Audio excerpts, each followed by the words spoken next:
Have you ever gotten the Powerade treatment before? Only maybe one other time, but I was expecting it. This one, I didn't bring a change of clothes, so I don't Well, know. here's the good news. They did it in the locker room instead of out here. Yes, but I got wood floors in the locker room, so hopefully we'll get that up tonight. But yeah, it was a great comeback. We started a little flat. We were a little slow. I thought the second half our effort picked up, and then good things started happening. We still got to finish plays, and we got to make free throws. Except I told Gamble to miss the last one, then the referee missed the call. So our strategy failed. Would Yes. have been better off to make them make a three, but. The neat thing about it is that they're not going to call foul in that situation because they blew the other one. So I'm not sure if Gamble bumped him or not. But it was a great win, good team win, great way for us to go into Christmas. We started 1-5, and now we're 6-7, and we got a couple big conference games coming up when we come back from Christmas. It's going to be important that our kids stay in shape and stay focused. And we'll be working on that. We'll be sending them workout schedules wherever they go for Christmas. And then we got to come back in. We got a week to get ready for Kentucky Wesleyan, who beat this team. Now they were missing two players. Two of the guys that played tonight, number 3, didn't play against Kentucky Wesleyan. He made a couple threes. I think he made 4 or 5 tonight. But Yeah, 5. but you got to think about it. It was a 5-point game into the last media timeout at Kentucky Wesleyan. So we'll have a shot, and it's about us coming back mentally and being prepared and expecting to win and have good things happen to us in the month of January and February. Now, be honest with me. When Gambaroni went to the line, tied at 64, the first free throw, what were you thinking? Find some way to roll in. He hit 3 in a row there. He did, and you know so, what? He was in good rhythm. He'd have probably made the fourth one, like I said, I told him to miss it. It's funny because we didn't get to use Jacob Williams tonight very much in shoot around. He got kneed in the thigh. So we're just down a couple of players, and we've got to somehow get healthy. Christopher and Mac Walden just told me in the locker room after he threw water on me that he's been released for practice starting on the first. So we'll get him back. And so as we just kind of start getting people back that'll be healthy, number one, it gives us more people to work into our rotation. Mm-hmm. In games like tonight where we're slow, we know Mac Walden's going to bring energy. Hopefully, Christopher Elliott was just starting. I mean, he really played well the 4 games before he got hurt. And, if he can come in and bring that type of energy, then it gives us Percy and Terrell and Christopher and Matt, Byron, Jalen. It just gives us a good rotation. And with Jacob in that group, that gives us 7 guards to rotate in and out. And I think we'll have a fun team to watch in January and February. All right. We've talked about the game. 500. Just reflect on that tonight. When I look around tonight, Cam Jordan's here, Daryl Keckler's here, Jared Austin's here.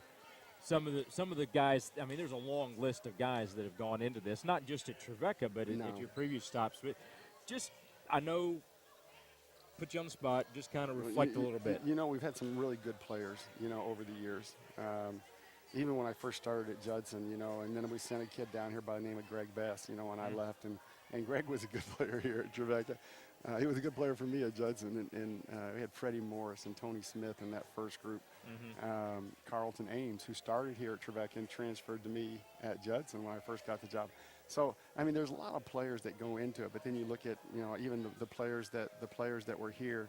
When I first got here in our first recruiting class, really David Blandford. Next year was Matt Coble, and each one of those guys had a great career. I didn't get a chance to coach David Sudduth and some of those guys, but we've had some good players, and then you come to the air all the way through there with Blevins and that group, Jeremy and Jared Austin and Keckler and that group.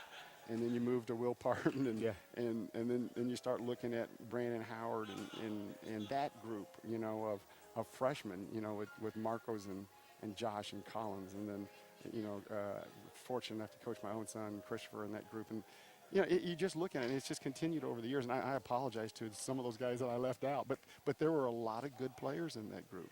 Mm-hmm. And Brian O'Dour, I mean, as we're talking, I probably could think of a bunch more.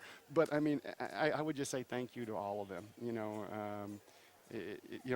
Coaching records, are one of those things that it's fun to achieve, but at the same time, it's more fun when those guys call and come back, and the relationships that you've built with the guys over the years. And this group will be no exception. This group's going to end up being a close group when they play together for 2 years. This group's going to be a fun group. They'll get better and better and better. My defensive system, honestly, it takes us 2 years to get where we can play it really well. And with so many new players, there's going to be times we're going to play it really well. And then there's going to be times we allow triple penetration. But by next year, I think this group will really be solid defensively, and hopefully we'll be able to continue to develop offensively.